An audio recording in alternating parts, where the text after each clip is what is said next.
If you've ever seen a shopping haul or unboxing video, you know that America loves to shop.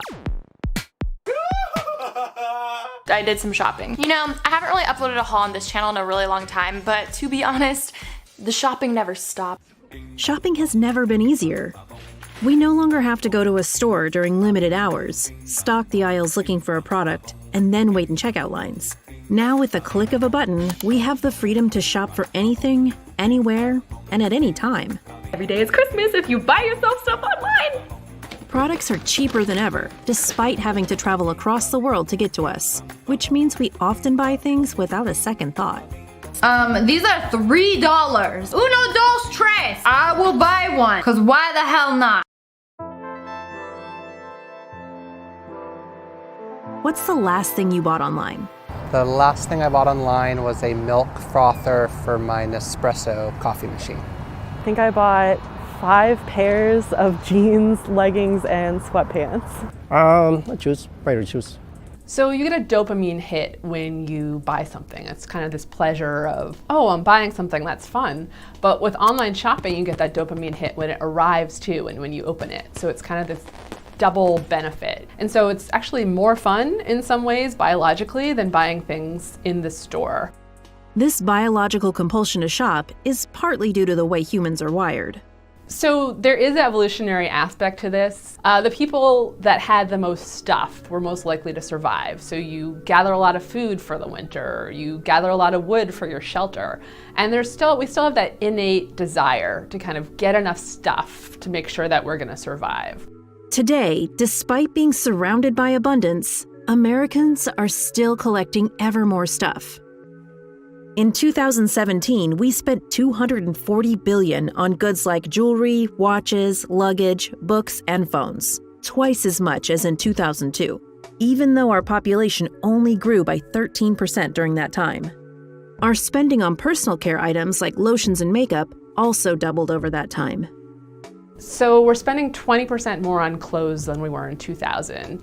The average American buys 66 garments a year, which is insane. And we're even spending more on electronics, which is really interesting because electronics are actually cheaper than they used to be.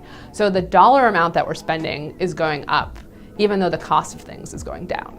And now that we do a lot of our shopping online, returning things has become more of a hassle. One survey found that 9 out of 10 shoppers said they never or rarely return online purchases.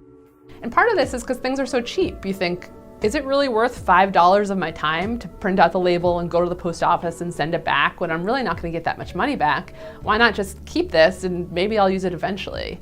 Have you ever bought anything you didn't end up using? Most things that I buy online, I feel like I don't wind up using. A waffle maker. Yes, for college, and I never used it. It's probably still in the box in my basement at home. Yeah, I mean, like lipsticks. Yeah, I buy clothes a lot, and a lot of times I'm too lazy to return them. So where does all this stuff go? Well, a lot of it just becomes clutter in our ever-expanding homes. The average square footage of houses in the US rose by 23% in the last 2 decades, while the number of storage facilities doubled. It's become very easy to donate our unwanted goods to thrift stores, which makes us feel better about getting rid of our stuff. But it's estimated that most of the clothes we donate actually end up in landfills. The average American throws away an estimated 81 pounds of clothes and textiles each year, nearly 5 times more than in 1980.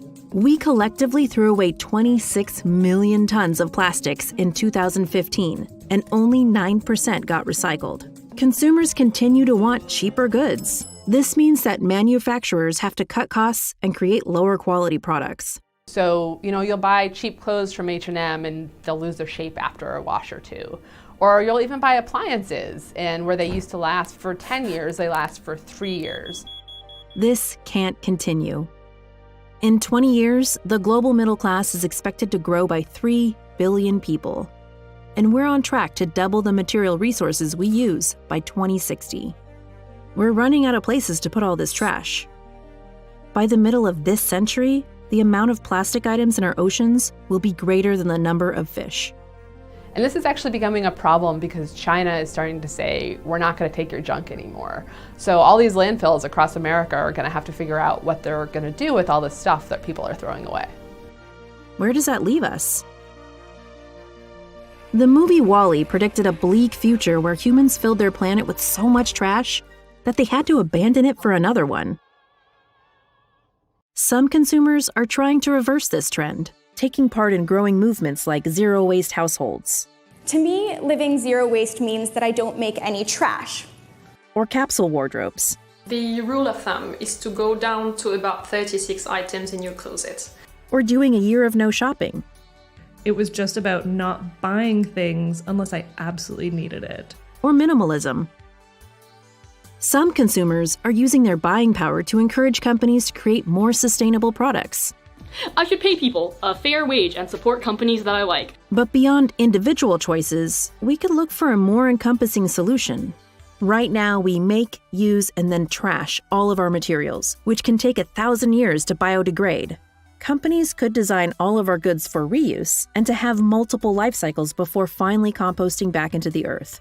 We could start with clothing. Nearly 100% of our fabrics could be recycled into pulp and turned into new textiles. Otherwise, if nothing changes, let's hope we can make it to Mars in time. They've got more mail than ever before. It's stuffed in bags, stacked on shelves. There's hardly room for anything more. There's been a mail explosion. They've got a terrible load. You've got to help them right away before the use